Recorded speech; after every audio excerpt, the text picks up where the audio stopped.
What's going on, everybody? Welcome back. Hope everybody had a good week. This Friday, back by popular demand, popular request, I guess it would be, instead of a traditional Fallout Friday, Andy versus Michael, round number 2. He came more prepared today with questions. I'm not sure he brought his A game. I'm not even sure he has an A game, but he brought whatever game that he did have. And that's it. Enjoy episode Fallout Friday number, I don't even know what, Andy versus Michael, round number 2. Okay, got the red smoke. Gun run, north or south, west of the smoke, west of the smoke. Okay, copy, west of the smoke. I'm looking at danger close now. Come on with it, baby, give it to me, I need it. You're cleared hot. Copy, cleared hot. Now that you're ready. Now that I'm ready, yes, All right. Indeed. Today's your show, Michael. Fire away. I'm assuming, based off of your lackluster performance last time, preparation and performance, the big P's. Yeah. The big P's, if you will. Not something you've normally been accused of. Not usually. I figured you might have been ready to bring a little bit more, little heat today. Yeah. Or passion. Another P. Another P. Possibly. I've got passion today. Possibly. Okay, yeah, so I got a little bit more preparation. Do you actually have stuff written down? Mm-hmm. Yeah, I have a list here. Fire away. Maui fire. Mm-hmm. A lot of conspiracies going around. The laser beam from space? That one's a little far-fetched, I think. The blue roofs? Yeah. What is the conspiracy? That somebody started it because they wanted to get people out of there and then they could buy the land from Maui and rebuild it into something else? Yeah. I don't know. I think the most conspiracies, the ones that are stickiest, have some level of plausibility in that, and especially in natural disasters like that, where not absolutely everything can be explained. Mm-hmm. And there are probably entities and organizations that would love to buy that real estate. Have you ever been? No. Of course you haven't been. Why am I asking this? I was First time out of Montana was 2 weeks ago. I know, and I was there, and I should have known that. So I've actually, Tyler and Leah got their open water. I think Leah got her advanced there as well. I don't know why Tyler didn't do that dive. We were staying at a house in Maui that has actually now been burned to the ground. It was a couple blocks from the beach. Interesting. Yeah, we had Airbnb'd it. So I have walked around in that area. I'm not going to say I'm an expert in that area by any stretch. I think I've been twice. I don't think personally that it was some BlackRock-esque, not to put a pin in BlackRock, but like the very well-known financial institution. Yeah. I don't think it was a long-term play in that. I think really, though, it was an older area with construction that was very volatile when it came to that type of fire. Talking with Denver, when they lived there in Maui, they had almost evacuated twice. So it's not the first time that they had had a fire like that. It's the first time that it had jumped the freeway. And he was saying even back then that would have been the go, no-go on that. If it had jumped the freeway, I don't think it surprised anybody. And from my understanding, it started by natural causes, and then the wind just whoosh, took it from there. Yeah, that's what I've heard. What are your thoughts? I always try and take all those conspiracies with a grain of salt, just because people love to be like, guess what I heard? Oh, this is like the biggest conspiracy ever. Why do you think people are like that? Because you're the one conveying shocking information, and you love to see the reaction. I do it. Yeah, but what if the information that you're relaying completely and utterly outs you as being a retard? Then you surround yourself with other retards. Hey guys, check this out. It turns out the earth is flat. We're on a disc. Like somebody conveying that information because it's new and breaking to me, it doesn't do anything other than put them in a very isolated level of people that I know exactly when to interface with and when not to interface with. Yeah. So good luck with that, being the purveyor of controversial information. People just love to spread rumors, even if they don't totally know if it's true. It's like just a human thing. People love to talk about anything. Do you partake in the rumor mill? Sometimes, if it's like an especially juicy rumor. But I'm spicy cup of tea, spicy if you cup will. of tea. Yes, I'm very good at keeping secrets, though. That's not true. It's very true. It's not true. Yes, it is. Offline, I'll tell you all the secrets you told me that you shouldn't have. Maybe like one that I can think of. I have several. Okay. All right. Okay, I actually do want to hear this because I cannot think of anything. Okay. I mean, I'll tell you right now, but I don't think that's fair to the people involved. Oh, no, not at all. So, yeah, Maui, it sucks. I mean, I wonder what it's going to end up looking like. I don't think that they could, nor do I think that they would want to replicate exactly what it looked like. So who knows? Mm-hmm. Probably a matter of years, though. Yeah. The statistic that kind of actually did make me mad was the families, they only got $700 a family. From who? The government, which, and the amount mistakenly sent to Ukraine was like $5 billion with a B. I feel like it would have to be more than 700 per family. And there's also a lot of NGOs out there that I know that are providing aid. The money to Ukraine is a totally different, conversation in and of itself. Yeah, it's big. Yeah. Okay. Here's one for you. So when I worked at UPS, yes, as a supervisor, we couldn't use the phrase "it's common sense" because is it discriminatory in some way? To people who don't have common sense. I wonder how high up the food chain that goes. I don't know. How did they convey to you that you were not allowed to use those terms? They just told me that. And I actually was never even told. Actually, yes, I was told by my immediate boss. But it didn't come up that often. Was it on paper or was that verbally passed down? I'm sure it was on paper, but I don't read the papers. They didn't make you sign it? I mean, I probably did, but I didn't read it. Did they say to you, you cannot use the phrase, that's common sense, and the reason for it is common sense, so you should understand? No, but that would be ironic.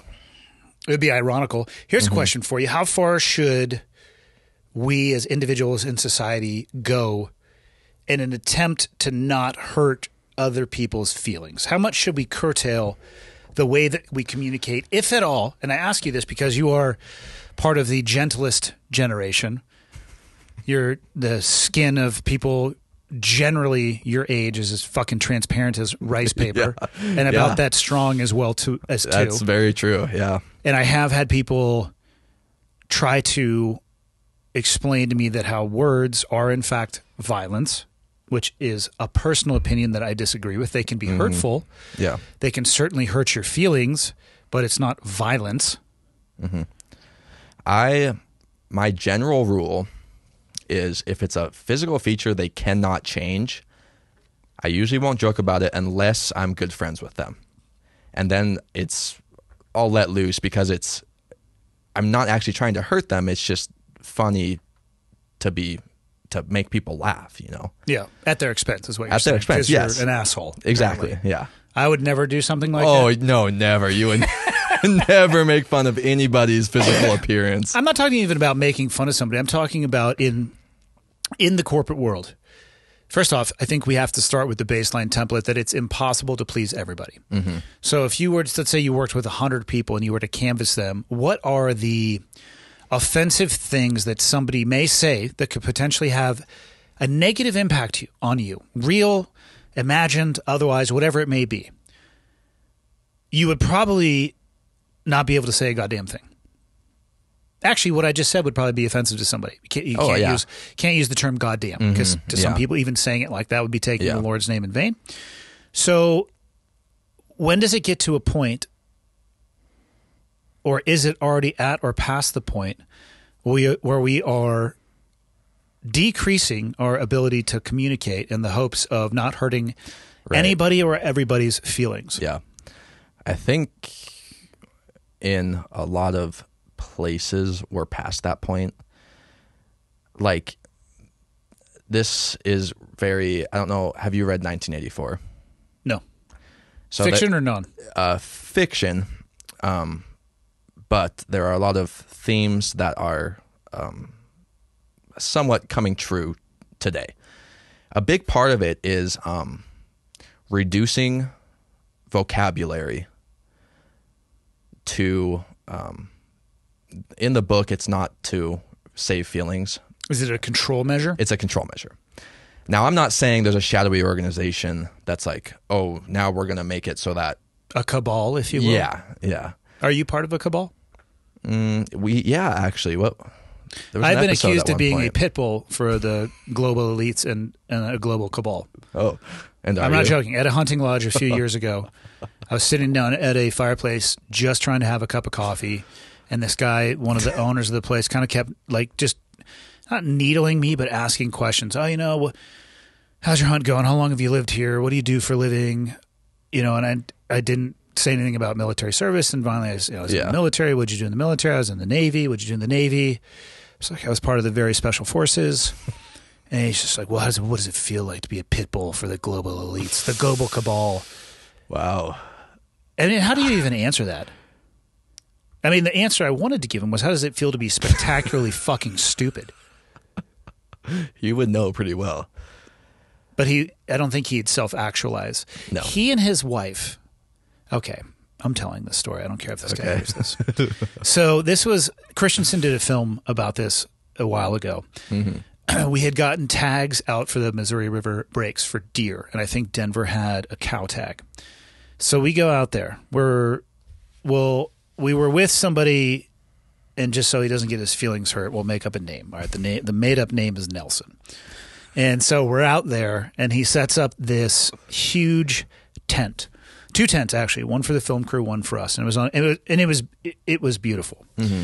And we set it up on just kind of like a little bit of a rolling top of a terrain finger that kind of went out into the distance, and didn't pay a whole lot of attention to the weather. That night, it was a wall tent, a canvas tent with a fireplace inside of it. That night, the winds got up to about 70 knots. And I woke up in the middle of the night because the tent was smoky. Well, first the flap where the chimney piece went out started on fire. That got put out. Perfect. Then the chimney piece itself separated from the stove. That got handled. Then the suspension poles on the tent were just, bending. Yeah. And these suckers they're big. You'd barely be able to handle it, if you know what I mean. I think I know what you mean. Yeah. So girthy, if you will. They're bending. And then the tent rips. And Nelson picks up the stove, and instead of pushing it out through the ripped section, which was right next to the fireplace, he picks it up while it still has a fire going on in it and embers, dumping them everywhere, and walks it past all the cots and takes it outside. We're talking full code black, right? Full condition black. My man's fucking...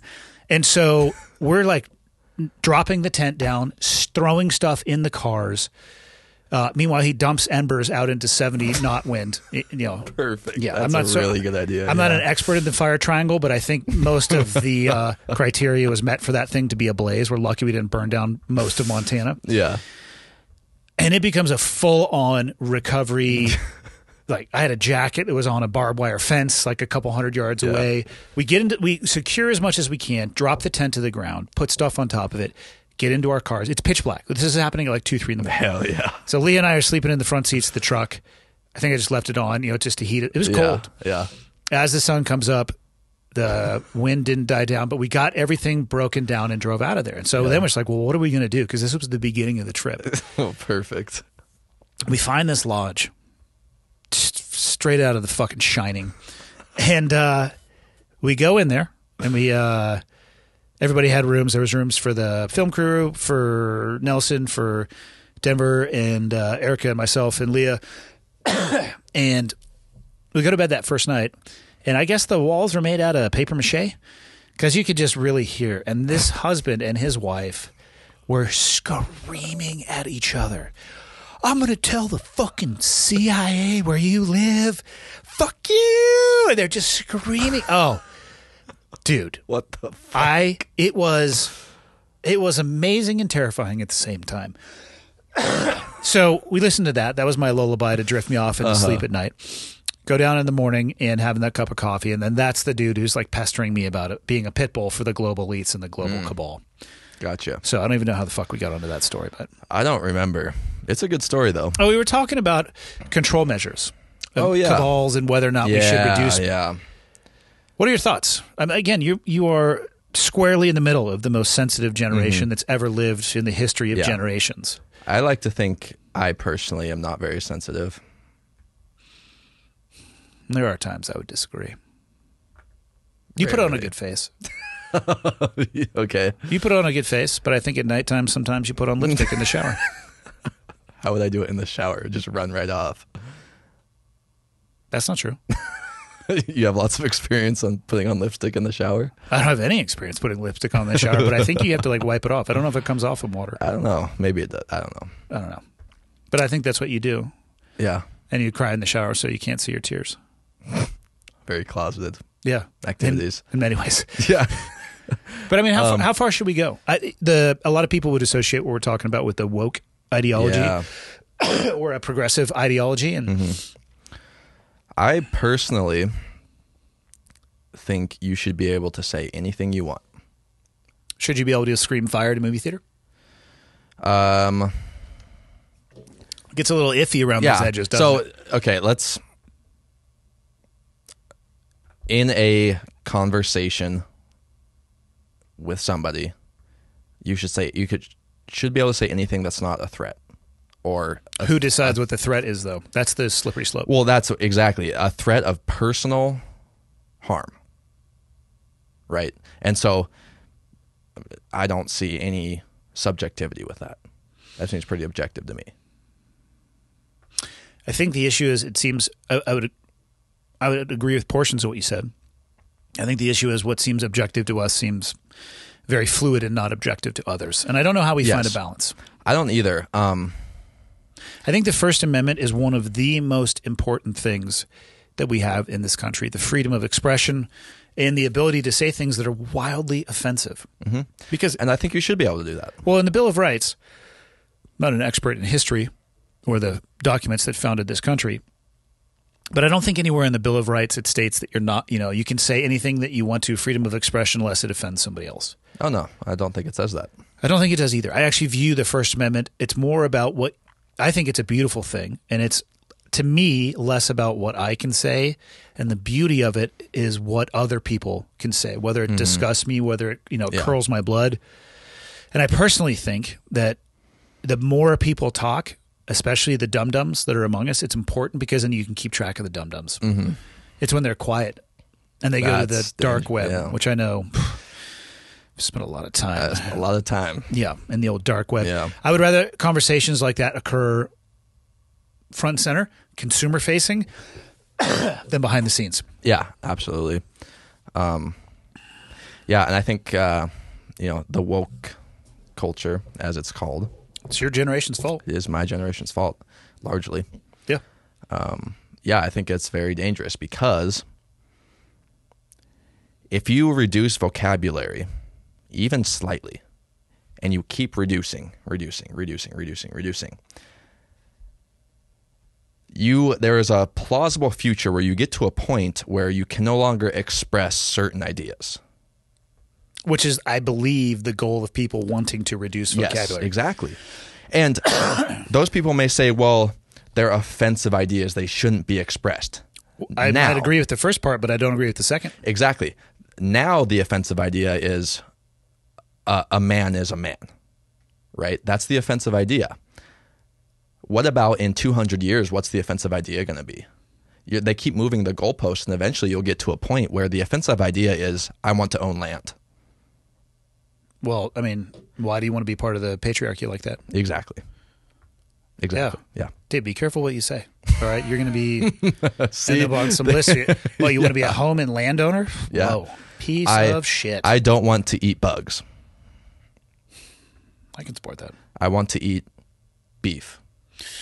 Now you've done it. I want to fit all the meat in my mouth that I can. Yeah, I know that you do. But that's like It's a WIP for you, also known as work in progress. work in progress. Yeah. Yeah. But yeah, I think, I mean, if you don't have the vocabulary to express an idea, you can't really have that idea. Yeah. It's I don't have an answer to this one. I don't know where it's going. I do think the pendulum ideas, like the ideas that swing really hard and bounce up against what we think is fringy, I think eventually they rotate back around. Mm-hmm. I guess the question is, how much damage does it do along the way, and what does it do to that barrier that it's bouncing up against? Yeah. But I also don't believe that there's this, when people talk about the New World Order. Yeah, the New World Order, the global elites. I don't feel like there's a shadowy organization. I don't think so. I think people at the apex of power everywhere in the world really enjoy being at the apex of power, and it doesn't surprise me that they act in ways that would preserve that power and suppress other people's ability to get to that spot. That doesn't surprise me at all. Yeah. Are they really conspiring together? I don't know. Yeah, I don't think so. But you Wearing do like hear fucking things. jack-o'-lanterns on their head with like 9-inch stiletto hills just fisting each other. Yeah. I mean, I don't know. Yeah, but you do hear things like the World Economic Forum and these guidelines for what they want to do. Yeah. You know, like that's definitely some weird shit. it's weird. Like it's like, no, I don't. Who are these?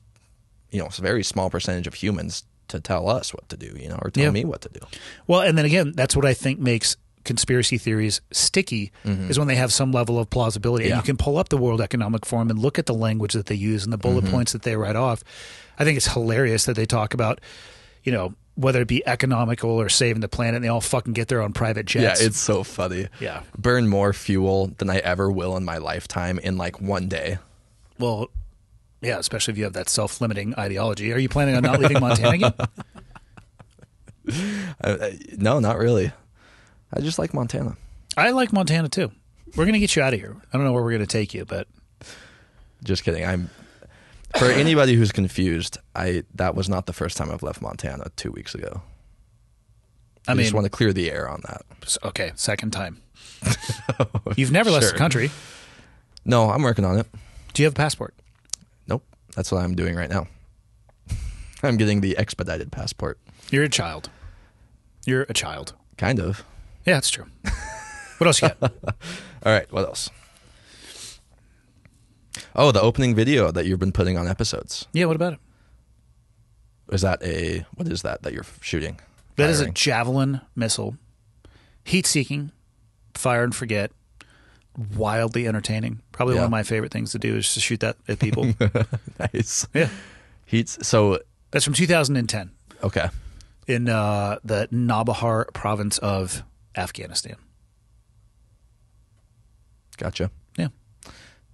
Does one person put off enough heat to use that? As long as they're older than 10 years old. Because I think really? I tried it on a 10-year-old and it wouldn't lock on. But it seems like everything above that. Okay. Which is a joke, everybody. I have no idea what age the child was that I tried to lock it on. Yeah, one person, for sure. But here's what I'll say with that. Although the missile is capable of locking onto one person, from an economic perspective, those things are about $100,000 a pop. It may not be the best utilization of taxpayer money and resources. But yes, Possibly I can not. confirm that it can take one person and distribute them into quite a few pieces. Multiple people, if you will. Multiple pieces. half people. Still the same person. Yeah. Humpty Dumpty came off the wall, and it's going to be a bitch to put him back together again. You know? Let's just leave it at that. Yeah. All right. Have you seen? Where are you getting these questions from? So, I'll just see something, and then be like, "Oh, that's a good thing to show Andy or something," or I'll have an idea, and be like, "Oh, I should ask Andy that." Okay. Have you seen car Jitsu? Is this where they fight in cars? Yeah. I'm about it. Yeah, I'm all about it. It's so funny. I saw one where I think they both start in the front seat of the. First off, let's pull that shit up. Yeah. Let's watch some car jitsu for people who haven't seen it. I think I saw one where they both started in the front seat, but the passenger got behind the guy and choked him with the seatbelt. I've seen that. Let's see if we can find that thing. It was amazing. Car Jitsu. Let's do highlights and see if that'll be on there. Have you seen where they fight in telephone booths? Yeah, I've seen that one too. Have you seen like the Russian 6-on-6? Where they're in an octagon, and if like you knock somebody out, then it just goes to be 2-on-1, then 3-on-1. I haven't seen that. Did you find some car jitsu? Yeah, it's giving me shit about the ad blocker. Ad blocker? Oh, what browser are you using? This is Brave. Let me just go Jesus to Christ. Just go to Google. Chrome. Yeah. Let them have our information. Welcome the NSA to the chat. Thank you, NSA. Yeah. All right, now let's go to YouTube. Car jitsu. It's so funny. I feel like the key to car jitsu is violence of action early on. It's probably less technique based and more just violence based. I would say so. Oh, here we go. Seatbelt choke. Oh, sweet. Oh, I don't want to see full matches. Why not? Oh, okay. I mean, we can find some highlights. Oh, fuck yeah. Okay, that's traditional. This is regular jiu-jitsu. We don't want that. Yep. Let's get him in a blah, car. Blah, blah. Pre-fight interview, good. Nice. Oh, We'll go back to the beginning. Okay, so they both start strapped in. Start seatbelted. Mouthpiece, nice. All right, so strikes are obviously not allowed. I guess not. This is so interesting. Is this how you and your boyfriend decide who's going to drive? Oh, footlock? Or let me toe hold? They Out can the go door? outside the window? That's crazy. Oh, Wait a minute, now why are these Hold people on, in the wait, backseat? What's this? Man versus woman? That's not cool. Unless that's another woman that they're fighting and I just made an assumption. I'm guessing that's what it was. Who knows? Maybe they do intramurals. So front seat to back seat. Interesting. Yeah, why did they start in the backseat on that last Well, this is weird because now this is back in the front seat. Yeah. Oh, they unbuckled each other's, it looks like. I think they were trying to block. Oh, gotcha. All right. This is wild. This is crazy. This would be better if they also had to be at freeway speed. You know what I mean? That would be pretty if they good. like tow them behind a semi, but the wheel works and they have to be at freeway speed also. They have to maintain a straight course. Looks like it's 3 minutes. Holy cow. Season points, match points. They have a full season. That's crazy. Oh, look at that seatbelt. Oh, Around there his we neck. go. Fuck Seatbelt yeah. choke. Fuck yeah. Yeah, get your hooks in. Go ahead. Oh, you're going out, homie. Oh, dude. Nicely done. Nice. Was that a tap? I think so. Looks God, like a what if the pretty weak seatbelt tap. won't release? You know what I mean? Yeah, that'd be scary. You're just going out. Yeah. The only thing I would add to that is I would actually make them in a moving car. And they'd have to drive also. I think that'd be really good. Yeah. Yeah. So there you go. I'm a fan of car jitsu. Jiu-Jitsu, it's pretty funny. I'm also a fan of the Russian fighting league where they start back to back in a telephone booth and they have to somehow turn around and then bang it out. Telephone? Oh, yeah. I think it's basically telephone booth boxing. Look that up. Oh, right there. It is. Top. You know, it wants to show us It this. wants to show us. Oh, yeah. Get that. That actually looks like a larger than regulation phone booth. Regulation. There's no phone escape. booth. There's no escape. Oh, damn. God. 12 to 6 elbows. Oh, slap it out. Wait, why? Oh, They're just getting that pumped. guy's huge. That guy had some serious middies. Yeah, he had some bulk on him. Yeah. Bulking season. I feel like you could never throw a full powered punch in here. No, these guys are at very close range. Yeah. I think it would be all elbows and basically just hooks. Yeah. Not that I'm a striking expert by any stretch. Yeah, I actually think in the end, it could be more dangerous because you could sustain more damage that way than a knockout blow. Mm-hmm. Yeah, I kind of support all this stuff. I actually don't care what humans do as long as it's consensual decision between adults. Yeah. I don't give a fuck. Yeah, I'm in that boat as well. But also, I would, and I suspect that what I'm about to say does not apply to this organization, that they would prevent people from participating in this beyond the point of like brain injury and CTE or TBI. Right, Like, yeah. A guy's 45 who's been doing this for 20 years who can't talk without having dribble come down his mouth. Yeah. Maybe like, no, we're not going to Maybe lay off a little bit. Yeah. Just say no. It's going to be a hard no for you. Yeah. All right. Yeah, I support all this stuff. Yeah, so anyways. What else you got?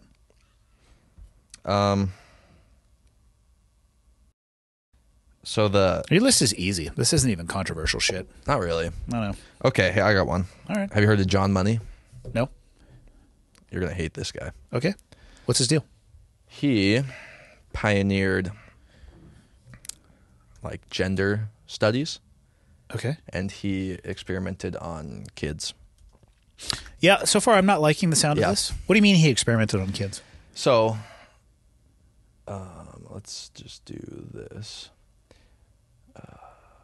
Yeah. So sexologist, quote unquote, is his official title. I wonder if he created that title himself. Probably. Okay, so he's dead. He's dead. Thank the Lord. New Zealand American psychologist, sexologist, and professor at Johns Hopkins University, known for his research on human sexual behavior and gender.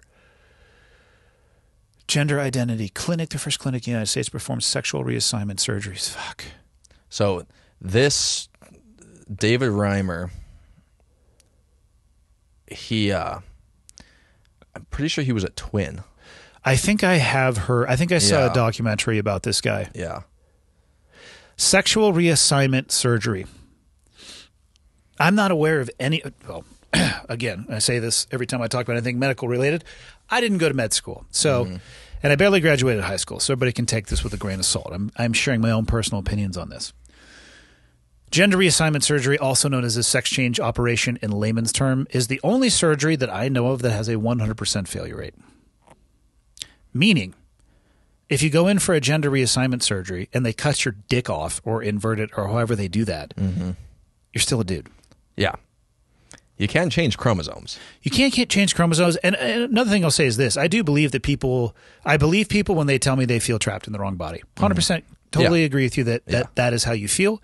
I'm not going to argue against that. You're living your life the way, probably to the best of your ability. I'm not anybody to say that how you feel is not the way that you feel. But you can't change science. And I have no problem with somebody who wants to live their life, born a man as a woman. Like if that's what you want to do as a consensual adult, go ahead. Or the other way around. Where my issue is when their beliefs require me to believe, I have a problem with that. Yeah. And I also am staunchly against allowing minors to make that decision. Yeah. If you wouldn't let them get a face tattoo, if you wouldn't let them buy a gun, if you wouldn't let them vote, all of those things that, people will say, well, those are really important decisions. But yeah, at the age of 10, you could say, I want to change. And maybe there are some fringe cases where that is the case and that would apply, but I don't think it is applying nearly as broadly as people are saying. Yeah. So I have nothing but empathy and compassion for those people, but just please don't expect me to believe exactly what you believe. That doesn't mean I'm going to do anything to prevent you from living the way that you want to in your life. But as a person, I don't understand. I mean, it literally has a 100% failure rate. Yeah.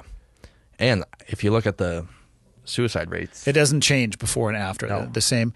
That's one of the arguments. If you don't allow children to do this, you're going to be their risk for suicide is higher. And as I think, from my understanding in reading very little of the research, it seems as if the likelihood of suicide does not change pre or post operation. It is kind of the same throughout the span of their life.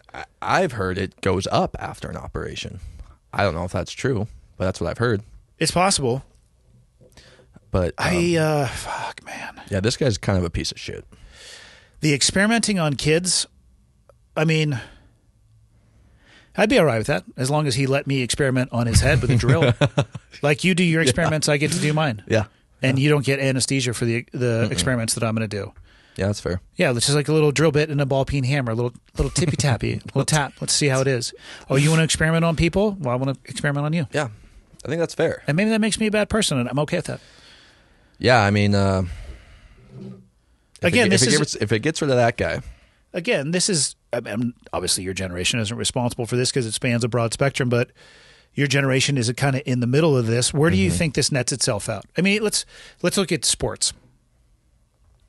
Yeah. I mean, there's a reason that there are men's sports and women's sports. Yeah. It's literally, and I'm using literally in its actual sense, men are stronger than women.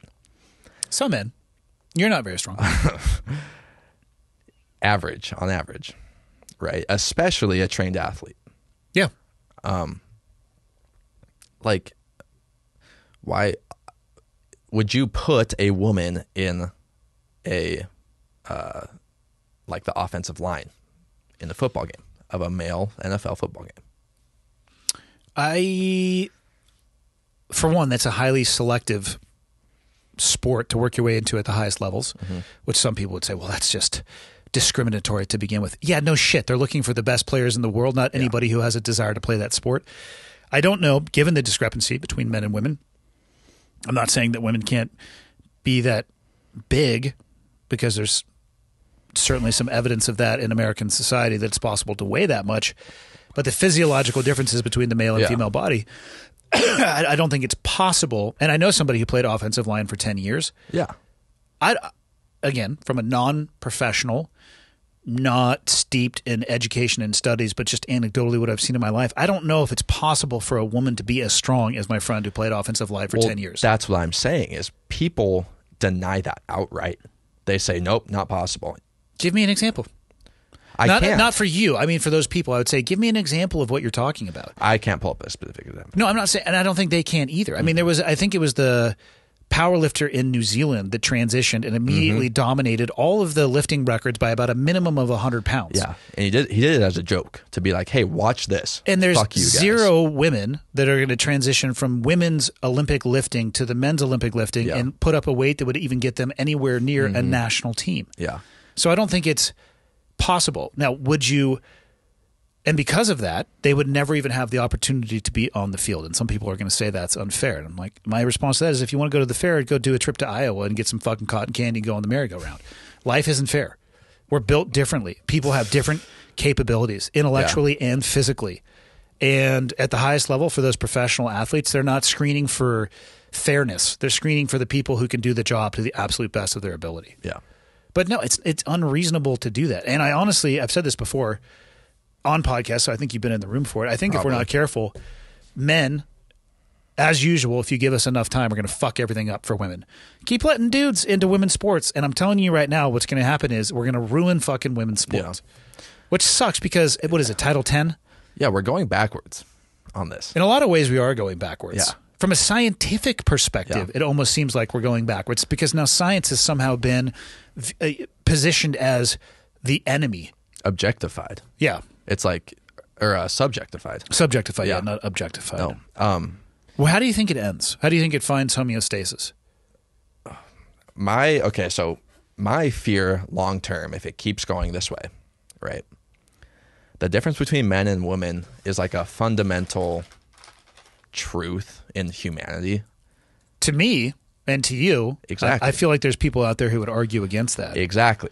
And that means, so I worry that if we get to a point where that is no longer the case, then it sets the stage for other fundamental truths to be eroded, right? And then when there's no strict truth, objective truth, what power will come in and say this is the truth? Like, here's what the truth is.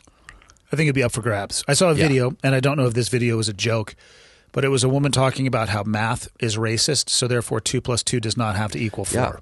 Yeah. That is right out of 1984. I'm not joking you. Really? They have... Well, how did 1984 end? Give me a little spoiler alert. Okay. For everybody listening, spoiler alert for 1984 if you haven't read it. It ended with January 1st, 1985? Yes. Okay. So the main protagonist, Wilson, I think is his name, gets taken in for questioning. He denounces any like revolutionary beliefs against the party, which is the government. And the last line, he looks up at Big Brother, says, "I love Big Brother," and then gets shot in the head. So, whoa, he rose so high against Big Brother in his mind. They had to put him down. And they put him down, and the last line is, "It was all for nothing." He looks up and says, I love Big Brother," and gets shot.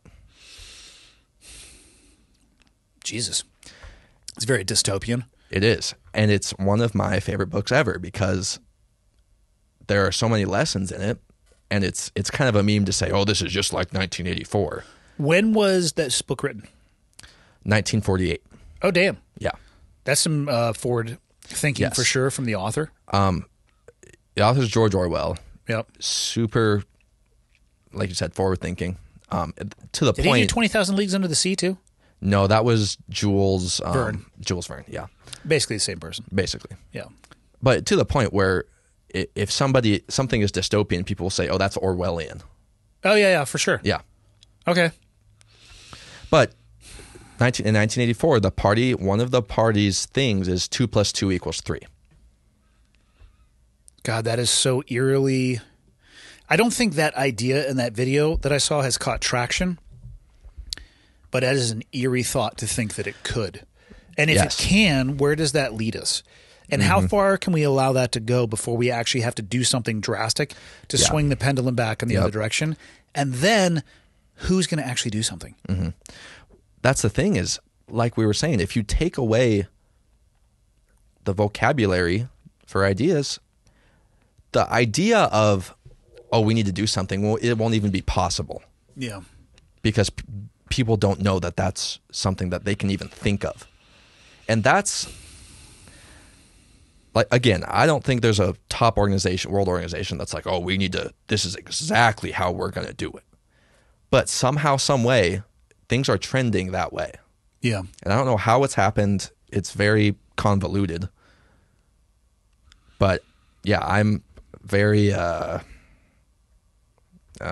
afraid, but very concerned for the future. I feel like your generation will probably destroy planet Earth and humanity. Probably. Yeah. Maybe it needs a restart. I mean, an argument could probably be made for that to some degree, but then the question is, who does the restart? Exactly. Who's left over to restart it? Yeah, exactly. All right, Orwell, what else you got? Let's see, we did John Money. Yeah, fuck that guy. Yeah, he sucks. We covered 1984. Not because of what he believes, but because he experimented on kids, for clarity. Oh, yeah. Yeah, he sucks. Yeah. Do you know the song War Pigs by Black Sabbath? I don't think so. Okay, well, then this kind of makes my question pointless. Well, what's the question? My question was going to be, what's your thoughts on the message? And the message is basically, all war is just corporations wanting money. All war is corporations wanting money. Yeah. I would say all war to some degree is based on either individuals or organizations, and you can go back to the beginnings of human beings fighting, whether it was tribes.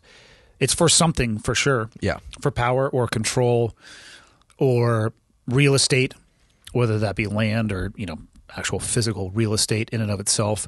I would say it probably, again, in my personal opinion, I don't think it shifted towards the vast wealth creation of the military-industrial complex until probably I don't know, because I'd have to talk to my dad about that. Mm-hmm. It'd be hard to talk to somebody about it from the World War II perspective. I don't think World War I and World War II, obviously there was a behind-the-scenes effort that had to create the equipment and material to fight those wars. Mm-hmm. I don't know, though, if it existed to the level of the amount of wealth that is accrued in modern conflict. Yeah. I think Vietnam, there was some wealth that was generated around that for sure. That's when the song was written, was late Vietnam War. I could see that, and I'm not an expert on that theater of war by any stretch of the imagination. But the military-industrial complex, it is massive. Yeah. And I don't think anything will change. I was doing a Change Agents episode yesterday with Mike Baker. So this actually will come out in a couple of days. Mike Baker's episode will be on Friday. We were talking about transparency with tax dollars, or just transparency in general, like the billions of dollars that we're sending to Ukraine, or any country for aid, for that matter. If we forced our government to be transparent about what they paid to who when it came to the military-industrial complex, and then we connected the dots between people leaving either high-level military or political jobs and getting seats on the board or representatives for those organizations, and you track their net worth from post-military or entering politics to leaving politics and getting into those positions, you'd have an uphill argument to explain to people or convince people that it's not intrinsically tied. And that at some point in some station in either a military career, high-end military officer, we're talking like rarefied air of 3 and 4 stars, or politicians, that level of transparency, I think, is the only thing that would pierce the veil of the military-industrial complex. I don't think the message of that song is necessarily wrong. I And I think what's unfortunate and people maybe don't realize is that for the vast majority of people in the military, they have nothing to do with that. They're trying to do the best that they can with their job, and people are making vast sums of money and vast wealth off of their back and off of their efforts. Yeah, yeah. Transparency is a bastard for those organizations. Yeah. Like Mike and I were talking about, I'd love to see a breakdown of where my tax dollars go. Show me exactly where the fuck it goes. That'd be nice. Yeah, it would be awesome. And I think it would really piss people off. Yeah, I think it would. Yeah, I mean... Which hopefully would then get them to actually be active and change... Google what percentage of the U.S. population voted in 2020. My guess is 40%.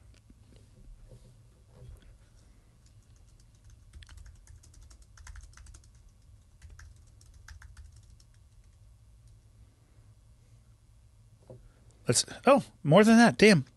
What's that? 66.8%. Oh, there we go. That's way higher than I thought. Yeah, me too, actually. But there's still 40% of people, or let's see, 34% that didn't vote. Yeah. Which is a lot of people. Let's see here. 350 million. So you're talking about 90 million, but that's also, I mean, there's in that 350 million, there's minors in there that are unable to vote. But so I would say 50 some million people. Yeah. Didn't vote. Until people get pissed off and they demand change from the elected officials, good luck. Well, I have been of the opinion that voting doesn't really matter, because it seems to me that a lot of the politicians, no matter if it's left or right, just get paid off anyways once they go in there. The voting matters as to who's going to go into office. I think what happens is we lose control of their behavior once they are in office. Yeah. Yeah. Yeah, it just seems like... And I think, again, people are probably tired of hearing me say this, I think term limits would really help with that because you couldn't make it a career. I'd give you 2 terms and get the fuck out of there. Dude, I mean, Mitch McConnell, the lady that just died, Feinstein, right? Dianne Feinstein, from California. Biden. I mean, you could go on. I feel so bad for Mitch McConnell. To me, this is not even a political issue. No. I see a human being who is clearly struggling in a... Here's another thing, too. People have no idea the pressure of being in that social optic and being in front of that many cameras. And if you have a mistake or you trip going up or down a set of stairs, it's going to make global news. Yeah. So he's under an immense amount of pressure. But he has, and the job itself has an immense amount of pressure. But God damn it.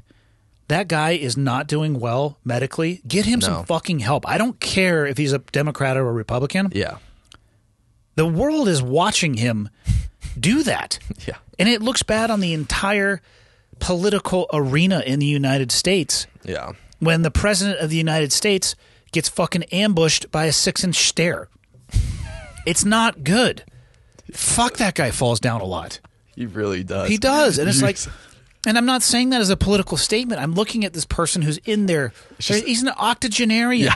It's objectively true. He falls down a lot. Fuck. It's not a good look. Oh, it's not.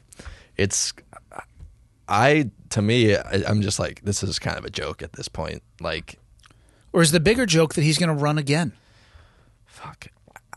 He's already declared that he's going to. And I thought I heard somewhere that it's RFK or whatever Democrat won't be able to challenge his run. Is that true? Man, I am not an expert in the political arena, but I believe that because he is the incumbent, that he can basically prevent anybody else from challenging him and avoid the vast majority of debates. That's fucking stupid. Which, again, I think is the exact opposite. I think that there should be high-quality debates where people are absolutely scrutinized, and they should also be forced to answer the question. Yeah. Yeah, there's so many videos you see of they ask a very simple question, and they go back to their talking points. Don't answer it. Yeah. I'll be honest with you, it's fun for me to do when I get interviewed as well, too. People will ask questions. You just answer with whatever the fuck you want to say because it twists them off. But how are we actually getting a good look at our candidates, what they actually believe, what their intellectual capability is, unless that actually happens? Yeah, I mean, you can't really. Do you see RFK is going to go independent? Yeah, and there's an argument for and against that, saying it would steal votes from whoever, or he's, the third party has never been proven to be successful. Yeah. And I don't know if RFK is the answer. I don't either. He says some things that I like. Yeah. Yeah, I haven't followed him that closely. But I mean, everybody else who's gone down the independent pathway, I mean, history can show you. Yeah, hasn't worked out so well. Where it netted out for them, yeah. Well, people just are like, oh, it's Democrat or Republican, and that's all. Which party do you feel the most aligned with? Republican, but barely. Yeah. I mean, I think 80% of people, and this is a wild-ass guess, have probably one foot in each of the buckets. Yeah. Like myself, I consider myself to be probably fiscally more conservative along conservative lines, but socially more liberal. yeah. And I don't feel represented well by either political party. I don't either. Yeah, I don't So either. where does that leave us? When your choice is between dog shit and goat shit, it's still shit at the end of the day. At the end of the day, it's just shit. Somehow I don't that's know. your generation's fault too. Yeah. Not sure, but It is somehow. Yeah. I agree. Yeah, I don't know. It's very disheartening for me being a young person to see like this is what I have to look forward to for the rest of my life. why Like don't you get in there and change the system from the inside? I could try. I guess I could try, but I don't really want to be in the politics, you know. Maybe those are the people that we need to be in politics. Yeah. Why don't you get in there? 'Cause I'm too old. No, you're not. Yeah. We just had this discussion. Dude, I'm like a few weeks from death. So, of old age. Too old now. True. Just had a birthday. Very true. You're going to have a stroke on camera soon. I mean, where is the compassion for somebody clearly having a medical emergency? Get the dude some help. I saw memes like 2 seconds after it happened. Which are hilarious, by the way. they're funny. I love a good meme. Yeah. But let's say we were at the coffee shop and you saw somebody frozen like that at the cash register. Yeah, I'd be like, are you okay, dude? I would fucking call. Yeah. I would sit them down and I would call 911 and Yeah. have somebody come and medically assess them. Yeah. Because they're clearly having a medical issue. Why would we treat an elected official any differently? And here's what's crazy. His staff now knows that that's a possibility, so they catch it and they cut it off. Why don't... You're just literally walking around the problem. Yeah. You're like, oh, no, it's fine. They're It's pretending not fine. it just doesn't even exist. As somebody who got their doctorate by watching House, it's not fine. It's not fine at all. No, it's not. Yeah. No. What else you got? I thought you were going to bring some bangers. This shit's like softball. It's like underhanded softball with 9-year-olds.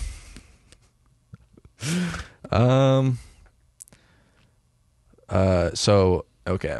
I see a lot of videos, some videos, of like a military operation or something, and it'll be dark, but you see a laser pointer. Mm-hmm. Is that an infrared laser? It could be both. Could be both. If you're not wanting to have rounds come back at the origin of the laser, it's good to have it on infrared. And they may have changed the system since I was in, but the lasers that we had on our rifles had a overt red beam laser. Mm-hmm. I guess there was some that could have been green. I don't know what the benefit over the red versus green would be because they were visible, but most of them were IR. They have IR lasers and IR flashlights as well, or floods. So Oh, you that's can, cool. Yeah. Yeah. So, and the laser itself, there was 4 settings on both the laser and the flood. So the beam itself, you could put it out bright enough that if it splashed off of things, it would illuminate as well. But you would have like a large cone of IR light and then the laser in the middle. Gotcha. Yeah. So most of the time, if you're seeing that, it's probably being caught on a night vision camera. Yeah, and that's what it is. Yeah. Yeah. So are those lasers fixed to where basically you're going to hit? So there's a range that you sight them in at, and then you're going to have to hold based off of the distance that you sight them in at. At nighttime, the limiting factor is probably going to be your ability to determine whether or not they're a hostile person or not. Oh. So let's say you see somebody at 200 yards under nods. You know, if they have a RPG, that's pretty easy to see. An AK, that's easy to see. But, you know, you start getting down to a pistol, they have a knife in their hand. Maybe they're Right. just carrying ammunition. So you're going to have to probably get a little bit closer, depending on what their behavior is and what they're up to. Sometimes it's easier just based off behavior. But it is sighted as all optics, they have a zeroing range. Oh, yeah. And when they're at that range, like a hunting rifle, as an example, I set my hunting rifles in for 100 yards. Anything beyond 100 yards, so at the scope, the way I set it in, it bottoms out. So that is accurate for only 100 yards. Could I hit something at 200 yards without moving the elevation knob? Yes, but I would have to elevate the crosshairs on the animal at that point, or you could move it. So you're going to have a zeroing distance, probably 100 or 200 yards, and then you're going to know your holds for everything that's, you don't really need to know a hold for a contact shot, but everything super close up out to that zeroing distance, and then you'd have to know the holds beyond that as well. Okay. Yeah. Yeah, I was always just curious because I assumed it was like an IR light because it was always or like the videos I see are in night vision. Yeah, probably green or white now. White phosphorus. Something like that, yeah. But, yeah, I think that's it. All right. 54 minutes. What scares you the most about what's going on in the world right now? What keeps you up at night? Short term, a large war. Because there's multiple conflicts going on now that the U.S. is almost directly involved in. Yeah. Long term, the cultural stuff of kind of what we were talking about, like just the gradual decline, to me, decline of culture and vocabulary. What personal goals do you have for yourself? Go to Europe next summer. Compete more. Judo and jiu-jitsu? Yeah. Okay. It's tough because judo is few and far between. Yeah. The closest one we have is Coeur d'Alene, which is actually pretty close. About 4 hours. Yeah. For judo tournaments, that's really close. Otherwise, I would have to go to like California or Seattle, which I'm not opposed to. Yeah, those aren't bad places. Just a long way to go. What do you want to do professionally? What excites you from a professional perspective? I have no idea. I really like fitness science. I think is really cool.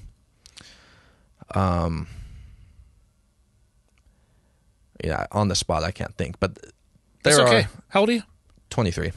Yeah, I think one of the worst questions that people are asked at a very young age is, "What do you want to do for a living?" And people aren't trying to be dicks when they ask that. I actually think a lot of people just don't know how to talk to kids. Yeah. So they ask questions like say. that. Yeah. What's your favorite food? Yeah. It's cupcakes, motherfucker. Like, what? I'm 12. Yeah, or 6. Yeah. I think it's okay to float. That's kind of what I'm doing right now. Because like I said, I just don't know. Like, yeah, you don't need to know. Yeah. I have done a variety of different things throughout my life. I never thought I would have a podcast. Never thought I would own a coffee shop. Never thought I would do public speaking. Never thought I'd be a professional skydiver or a base jumper.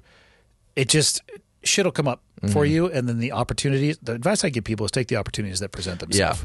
Yeah. I am very strike while the iron is hot. I like that. Like if you see something you want, go and do it, Yeah. If it's right there. I agree with that. Yeah. What do you want to leave people with? What has been your least favorite episode you've had to sit through? I don't remember his name. There was a guy that came on. What did he talk about? Dude, he talked about like incredibly abstract topics that like I don't even remember what he talked about because it was so boring. And his voice was like this the whole time. And he was like trying to be super just like yogi almost. And I like as soon as he started talking, I was zoned out just looking shit up on the computer because I could not concentrate. What do you look up? Like how many hot dogs can I fit in a hot dog bun, or which is code for something different that you were looking up? Right, yeah. Because you're the hot dog bun, if you know what I mean. Yeah, I figured that was the case.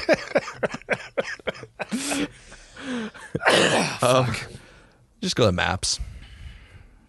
Go to Maps? Like Google Maps, And you're just looking at shit on Google Maps? Yeah. Oh my God. I'm kind of a geography nerd. Like I really like geography. Well, what's a banger Friday night for you look like? Like what does an epic Friday night look like? Make myself a strong cup of tea. I sit down in front of my computer. I actually have a video game where it's called Europa Universalis. All right, listen. I'm going to release this episode, and I'm going to give you the opportunity to change your answer because I am embarrassed for you. Okay, realistically, though. Cup of tea and a video game?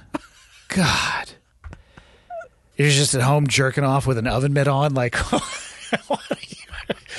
the fuck is wrong? What does the oven mitt add to the experience? I don't know. It's what came to mind. And I don't know why that's what came to mind. Maybe you had just baked a cake. I don't know with your weird-ass story. That's great. It's nice and warm that way.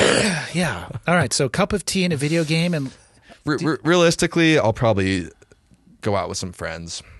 I usually don't like to get... Actually, almost never get super hammered. You're not missing out on anything. Yeah, I mean, I don't want to throw up.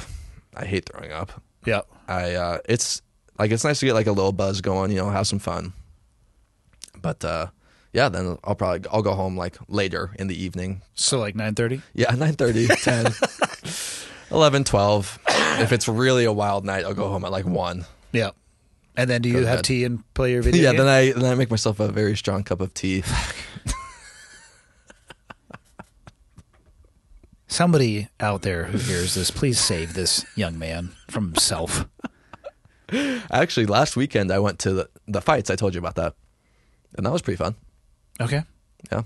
Montana fights. Did they do it at the fairgrounds? Yeah. Yeah. There were some mismatches for sure. When you throw amateur in front of the fight, you're going to get some people right off the bar stool and some people who take it very serious. Yes. All right. Well, I'll let you close it out, Michael. What do you want to leave people with? Words of wisdom from a dude who's never left the country. Go. Read 1984. I'm actually going to go buy that book. Yes, read it. It's very good. Any Cleared Hot shop questions, message me on Instagram, michael.shelton7. I'll clear it up. Yeah. There were a few mishaps on God, I loved showing you those last emails. round of sales. I ordered this long sleeve shirt and what was hilarious to me is how upset you were about it. I was pretty distraught. I was like, fuck. Well, I created most of those emails through ghost accounts and sent them to myself. No, did you seriously? No, of course I didn't. I was like, you dumbass. fucking cuck. They all had order numbers on there. But now you in still the need future, to send me some of those, by the way. Yeah. Or people could just reach out to you directly. That's true. You could do that too. If you, in the volume of stuff that you've packaged up, and that's why I didn't care. It's like, we'll figure it out. We'll sort it out. Yeah. I don't know what, for some reason I was getting mixed up on those two, which aren't even similar. The only similarity is they're long sleeve. No, the answer to this is super easy. You weren't paying attention. Yeah. Oh yeah, for sure. Which is fine. It's not exactly the most exciting job to stuff poly mailers, but... Yeah, but no, it's my job, and so I should probably do it correctly. As with most things, average a little bit below. Jiu-jitsu, judo, height, build, beard. All right, guys. I guess we'll... All right, see you guys for round 3 later.